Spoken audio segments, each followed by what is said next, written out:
East Idaho Newsmakers is brought to you by the Bank of Commerce, your bank of a lifetime. This is East Idaho Newsmakers with Nate Eaton. Welcome to East Idaho Newsmakers. Thanks for being with us today. We are pleased to have Josh Searle with us. Josh was born and raised here in East Idaho on a farm. He is a local businessman, runs the Pick Me Up soda shop in Ammon. He also has a popular blog that has been read, I would say, around the world now, right? It has been. Worldwide.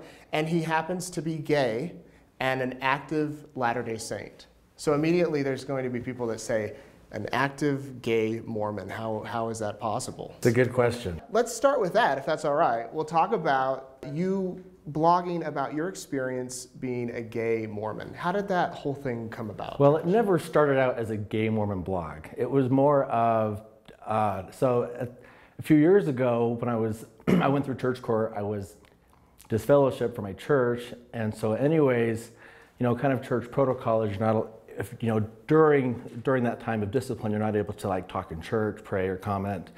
And so I was having these like spiritual experiences, but I had no place to talk about them. And so I just went to Facebook and would write some of these stories down.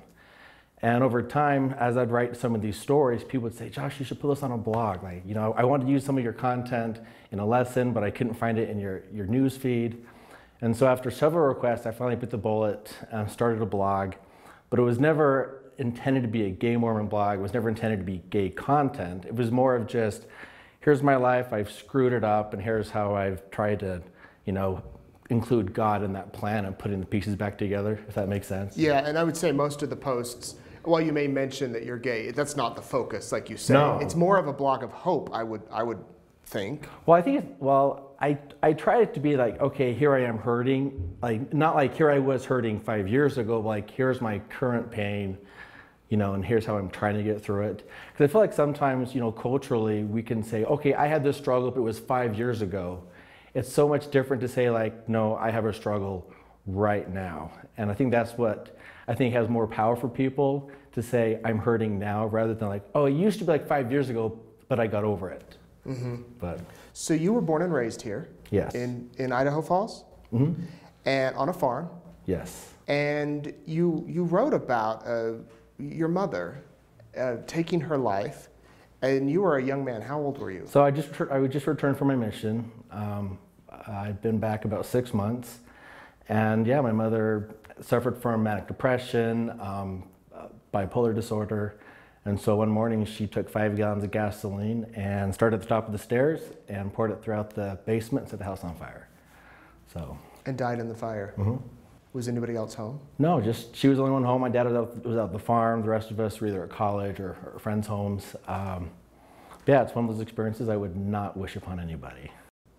How do you deal with that as a recently returned missionary? How do you return? Honestly, you just have to take it a day at a time. The thing that I learned the most from that is we as humans tend to be terrified to suffer with people.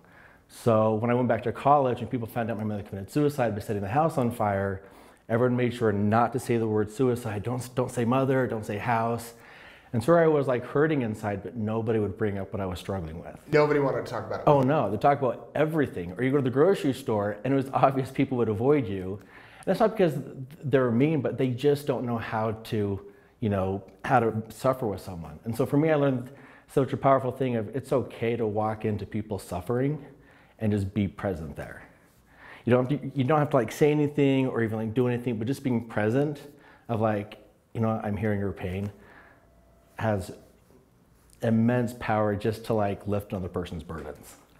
When did you realize that you were gay? When did I realize I was gay? Probably when I was 11. When I first got into pornography at like age 11, I wasn't like looking up like naked women. It was just like naked men. But I couldn't admit to myself that I was gay until I was in my mission. I was like, I don't think this is going away. It was one of those things I thought, well, once I go on a mission, it'll go away, or once I go to college. But say once I was on the mission, I was like, I don't think this is going away. This needs to be addressed. Did you discuss it with your family at all? Not till I was 23, 24. Home from your mission? Yeah. And how did that go? So, there's 7 siblings in my family. I could never tell my mother because I don't think she would have been emotionally stable enough to hear that news. So I first told my brother and his wife, and oh, it was so hard.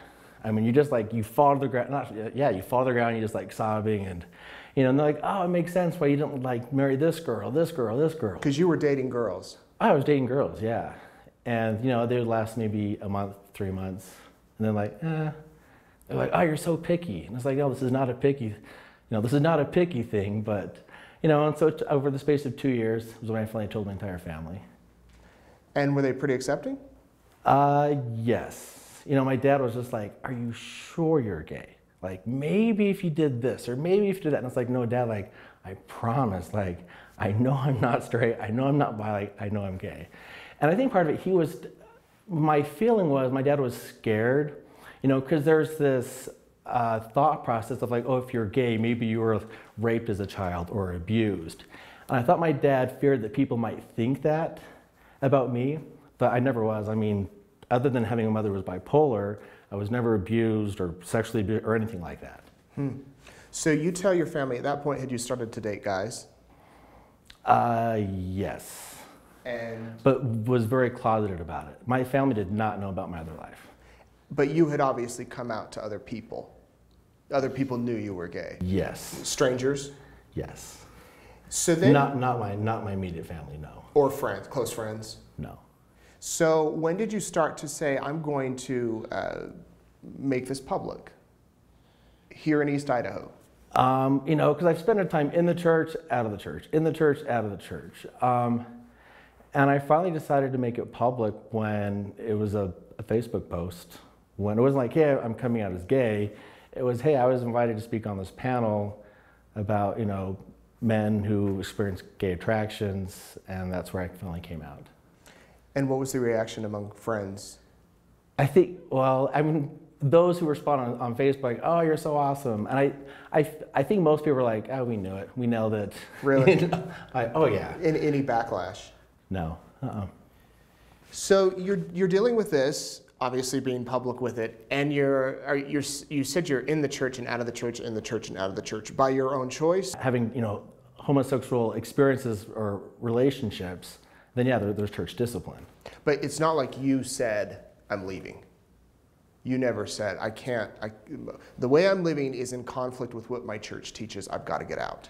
No, I was usually trying to keep foot in both sides the entire time, which it's not sustainable.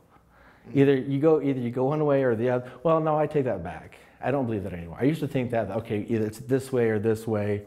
I think it's a more complicated journey than that, but. Which it sounds like you're still on. Oh, absolutely. The LDS Church finds out about your story. Yes. And Josh was featured on a website that's about a year old now, year or two old, called Mormon and Gays, which was a relaunch of the website the church put out a few years ago called Mormon and Gay. They found out about your story, and you're featured pretty prominently on the site. You're a video of you telling your story. Tell us how that all came together. So I a few years prior, made a video about my journey in coming to know God. And I don't know why I made the video. It was just a YouTube video. And basically I said, it was entitled The Love of God, A Farm Boy's Perspective. And so I just gave some basic points of like, for me to come to know God, like one, I had to learn why and how God loved me. I needed to learn why and how I should love God. Step 3 was I had to let my family and friends see the ugly side of me, which was terrifying. And then number 4 was I had to learn to fully accept myself. And anyway, so I made a lot of B-roll video of me telling the story, and it got into the hands of one of the general authorities, and then he passed it up the ranks to me, and they said, we wanted his story. What was that experience like, sharing your story there with cameras, as kind of like today, and knowing that this is going to be part of an official church website? Well, it's kind of a catch-22 because, my greatest fear is people to say like, oh, look, here's his story, this is how it's done. There's no one-size-fits-all in this journey of being Mormon or Mormon and gay. It's a very personal driven, and that's my fear has been parents using my story to like tell their kids like, this is how you should be. It's like, no, that's not how it should be. And your story got picked up CNN picked it up. I mean, it kind of got some national press. It did, and I got a lot of hate mail. I got a lot of hate mail from active members of the church, a lot of members from the LGBT community. Comments of, "You're the reason kids kill themselves. You backstabber to your own kind." Yeah, just a shotgun of hate mail. I mean, there are a lot of good comments. Yes. Were you expecting as much hate that you got? I had no idea what to expect, and then you hear that, people run all these podcasts, and then there'll be a whole hour podcast about your story specifically, and they're analyzing everything you said. You're like, dude, I was just talking. Like, I wasn't thinking you're going to take this one sentence and nitpick it apart. Like, okay, maybe I would have rephrased it differently, but. How did you deal with that? Most of them I just laughed at. And the reason is when you read the content of these people's emails or letters, you realize most of them are coming from a very emotionally unhealthy place. Because emotionally unhealthy people don't lash out, they don't attack or respond inappropriately. They'll have dialogue or say, this is my point of view, this is my opinion. That's not you blank be blank blank go to hell type stuff. Yeah. You've obviously influenced a lot of people, I would imagine, and given them some hope. The fact that you're so vocal, you're so open in sharing your story, I'm sure you've received messages of people that say, thank you, your story's similar to mine, or you're helping me deal with life. Has that happened? I've gotten a lot, and when I reply back to people's messages, they're usually surprised with my response back. It's not just, okay, if you stay in the church, if you live a celibate life, like, this is a life of happiness and joy and blah, blah, blah, blah. It's like, bottom line, like, you got to figure out what is best for you spiritually and emotionally. I mean, I always talk about the spiritual side, but what about the emotional side? When I went through my whole repentance process, through these several church courts, my emotional health was never addressed. And I look back and it's like, I should have been seeing a therapist at the time because, church leaders are not licensed therapists. They don't know how to deal with codependency, depression, low self-esteem, or just self-hate, which so many LGBT people deal with. And so when I finally was, spent 2 years in therapy, dropped $10,000, which was the best money I've ever spent, was $10,000 on therapy, 2 years in therapy for, every week, because I was able to finally start seeing things clearly and process things as they should be processed, rather than from a shameful, okay, you've sinned, you're a sinner, repent, if that makes sense. Yeah, absolutely. So when we come back, I want to talk about where you're at now. A blog post you did about anger towards the Quorum of the 12 Apostles, which kind of went viral. And your business as well, because you kind of launched the first of its kind, at least for East Idaho Soda Shop, a year or two ago, at least in the Idaho Falls area. So we'll be right back with Josh. At the Bank of Commerce, we understand the hard work, determination, and sacrifice it takes to run a successful business. That's why we're here every step of the way to help make your dreams come true. The Bank of Commerce, your bank of a lifetime. Welcome back to East Idaho Newsmakers. Josh Searle is with us today. He runs the Pick Me Up Soda Shop in Ammon. He also is a blogger, a writer whose work has been seen and shared by thousands, tens of thousands probably, around the world now. He is a gay Mormon who has been open with his story about going through disfellowshipment, is that a word? Being disfellowshipped in the church, and remaining active today. So I do want to ask you, where do you stand today? You're fully active.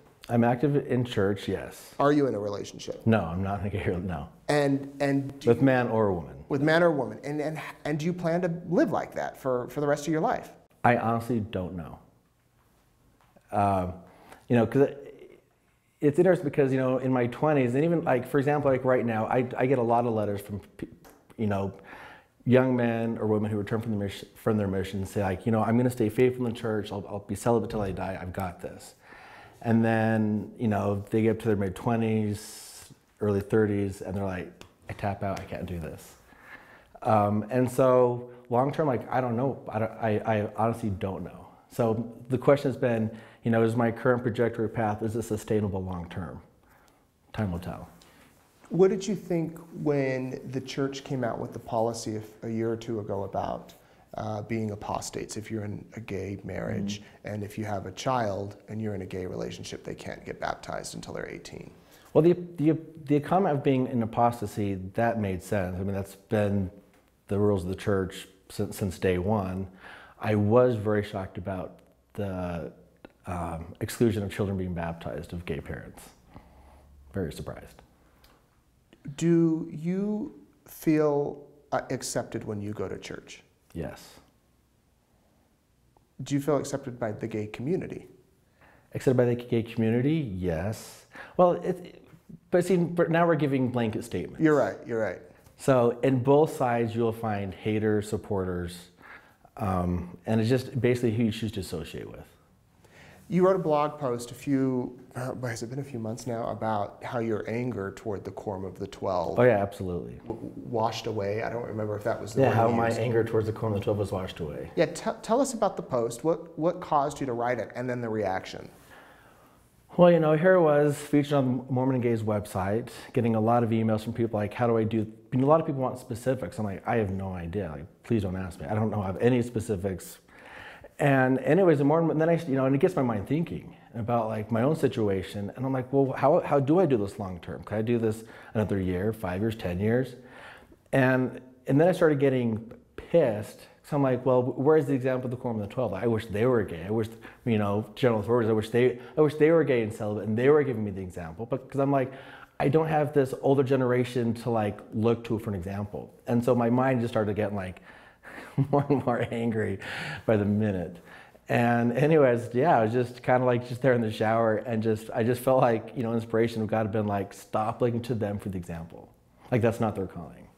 Within like Mormon doctrine, like you have the Quorum of the 12, their calling is to declare doctrines, teachings, the will of God, but it's not to give like the specifics of my life. And that really started opening my eyes of, and so the advice I give people, when they write me letters is, this is such a personal journey of learning our relationship with God, learning how He communicates with us, rather than looking for every single answer to come from the Quorum of the 12 or from the church or from the pulpit. Rather than like, okay, here's what they're teaching. Now, how does that apply in my life? But honestly, more importantly, how does personal revelation fit into this? Were you nervous before you posted that? Oh yeah, I didn't know what the church was going to think when I put that on there. Because I'm like, are they going to be like, all right, pull a story, this guy's going to apostate, but this magazine picked it up and they loved it. Because yeah, there's always that fear of like, well, if I have this bad comment or this bad thought about, general authorities or Quorum of the 12, but it's just honestly how I felt. Like I don't have any bad motives or ill feelings, just I'm struggling here. And I didn't want it to be like, okay, 10 years ago when I struggled. It's like, no, like right now I'm struggling with this. And it like I said, it kind of went viral and the response was pretty positive? Yeah, absolutely. Cool. Well, let's talk about your business. So what made you decide to launch Pick Me Up? Pick Me Up Drinks. So I worked for one of the best companies down in Salt Lake. We were a startup company, and anyways, there's about 200 of us. We were an e-commerce glass eyewear company. And we went through a merger. We got purchased by a company in Italy. And anyways, just before Christmas, after the merger was completed, they fired everybody, like December 1st. It was like, ugh. And so they said, all right, go home, tell your spouses, your families, you have the whole day off to process everything. So I went home, and in the middle of that current time, I just purchased a house and I gutted it down to like the 2x4. So I'm like, ugh, I was planning on my salary to help. Down in Salt Lake? Down in Salt Lake. So I was planning on this, salary that I had to put this house back together. And within the hour, I've decided, I'm gonna go back up to Idaho and open a soda shop. I'm not gonna apply for jobs. I was a CPA at the time. And anyways, so within the hour, I called my family and said, hey, I just got laid off an hour ago. I'm gonna move up to Idaho, open a soda shop. Had you ever thought about that before? No, not really. So just, within the hour, I just decided. And so, but here's the exciting part, because, all of us are all my coworkers, and we just got laid off. We're texting each other like, hey, we're all depressed. Let's go to meet for lunch and get drinks. And I thought, yeah, I could use a pick-me-up right now. And that's where the name Pick Me Up came from. Really? Was from something like so bad of like getting laid off with all your, your best friends, coworkers just before Christmas. And so there's, I think everyone's kind of had that idea like, yeah, I should do that. And then an hour later or a day later it changes. But obviously that didn't happen. So you literally moved up to Idaho. Yeah. You built with your own Well, hand. it was the insane part. Like where when we wanted to go behind Edwards Theater, everyone said it was crazy. They're like, you're gonna fail. Like nobody drives this back road. It's a terrible location. Like it'll last maybe a few months. Like savvy business landowners here thought it was crazy. I mean, everyone thought I was insane. And the city's like, well, there's no water back there. You have a generator tank, blah blah. I mean, there are always like obstacles. But I was like, no, like this is all I can afford. I couldn't afford like big old 10-year lease. Like this is all the money I had. I just got laid off. I had to put my house back together. And so me and my business partner, Peter Singleton, he was also one of my friends who got laid off with me. I said, hey, partner with me. Let's open up this Pick Me Up in Idaho Falls. And you personally built the our little building? chicken coop. Chicken coop, shack, I don't 10 know. by 12, So yeah. 10 by 12, and opened. And what was the response? Fantastic. We've tried to mimic our branding after Dutch Bros. If you go to Dutch Bros, it's a coffee shop in like California. They got 10 of them in Boise. And the very first time I went there, the line was super, super long. And this girl comes out on her phone.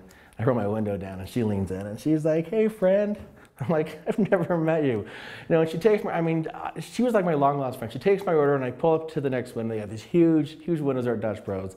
The baristas, all of them say hi, they high-five me. It's just like, I love this place. I was like, this is the branding I want to take to Pick Me Up. So, because honestly, anybody can sell a pop and a cookie. You can go a lot of places for pop, cookies, whatever. Like we wanted to make sure our branding was when people come, like they actually feel like, wow, I kind of feel better today. And get a pick me up. Yeah, pick exactly. Me up, literally. So you do soda, you do cookies, and you've started with some energy drinks. Mm-hmm. And it's quick, it's drive-through. No, you don't sit down. You grab your soda and you go. And have you just seen it? You've been open 2 years now? No, we just hit our year mark. A year. Next week's our year mark. Wow. Okay, so it's pretty busy. At least the times I've gone by in the afternoons. Do you plan to grow and expand and open up additional? No, we'd like to. That's our goal. We're working on getting our first permanent location solidified, and yeah. So our biggest key right now is just to make sure we maintain our customer experience. Mm-hmm. What are the challenges that you've encountered over the past year? What have you learned trying to run this small business? For me, managing high school kids. Like, my first, experience in management was managing other CPAs. It was usually like, all right, guys, stop working. Like, financials look good enough. To where now I'm like, managing high school kids. I'm like, no, you can't say that to the customer. You can't do this. And so it was an eye opener. And then, and they have their own problems of trying to fit into school and their problems.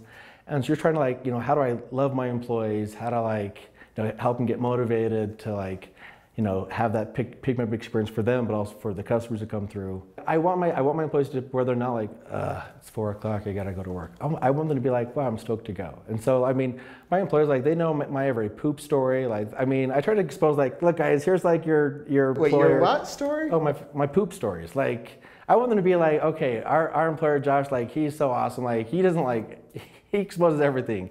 And so we do, we laugh so much in there. So what would you say has been the biggest mistake you've made? Biggest mistake I've made was putting in processes into place. Because I'm like, geez, I've never run a soda shop. What's normal? As far as protocols for employees, the till management and ordering supplies and having, because we only fit so much in our building. And so just getting procedures down in place where they're memorized by the employees, by myself, so so we have all of our supplies on hand that we need to. That was a mistake. Oh yeah. I wish we would have had the procedures much earlier on. Oh, I see. Okay, yeah. Implementing them. What are the crazy drink combinations that people order that are actually really good? Can you think of any off the top of your head? Oh, actually, really? I thought you could say the ones that are disgusting. She always had little kids come through. It's like, I want root beer and Sprite and mango. And you're like, oh, God. No, we don't want to talk about the gross ones. The surprising, if I went today, I'd be like, man, that is good. All right, surprising one right now is our Take 10 drink, which is, I call it almost like a Mormon coffee. It tastes like a coffee mocha, but without the bitterness. So it's Dr. Pepper with Dr. Pepper, salted caramel, and toasted marshmallow and cream. Mm-hmm. It's kind of sweet, but it's one of those things people are always like, what? But they taste it, yeah, it's fantastic. Wow. All right, well, we should have brought one to try. What do you plan to do in the future? You plan to open up other businesses? I know Pick Me Up might grow a little. Do you want to expand into other avenues? We definitely do. We want to grow the customer. And not we want to grow because we want to get wealthy, but I think what we're doing with our employees, and I guess as the effect on the community, we definitely want to grow that, definitely in Idaho Falls and other parts of the state. So there's going to be people watching that are like, I feel bad for him because he can't be his true self because of his religion, or he's repressed, or he, you know, they might have a negative message toward you for not acting upon, you know, your sexual feelings. What would you say to them? You know, you have both sides. You have one side who says like, you know, you can't be Mormon, celibate, and be happy. And then you have the other side of saying, you know, you can't be in a gay relationship and be happy. And it's like, you know what? Both sides are wrong. Because I know plenty of people who are in gay relationships who really are happy. And I know people who are, you know, active members, celibate in the church, and they really are happy. Because it boils down to like, if you want happiness, you live principles that bring happiness. So living a healthy life, that brings happiness. Developing talents, that brings happiness. Being in a relationship, whether it's gay or straight, that principle of being in a relationship brings happiness. But also living your life according to like your personal beliefs, that brings happiness. And so it kind of boils down to where do you want your source of happiness to come from? And you can say you've done both. Yes. You've done both, and now you're the celibate active member. What's next for you? You know, so I kind of want to put my blog on I want to put my blog on the back burner, I think, here in the near future. It's kind of been not tainted, but yeah, it's kind of been branded as like the Gay Mormon blog. I have a YouTube channel I'd like to grow where it's nothing religious, but more of I'd like to get into like corporate coaching and like personality development, character development. And the channel is? Josh Searle Channel. The Josh Searle Channel. So we'll put a link down there. You can check out some of the videos, which you already have several up. Thank you so much for being with us. We've put a link to the blog below, even though you just said you kind of want to move away from that. I'm sure there will be people that want to read those, and a link to your YouTube channel. Thanks so much for joining us this week on East Idaho Newsmakers. Have a good week. East Idaho Newsmakers is brought to you by the Bank of Commerce, your bank of a lifetime.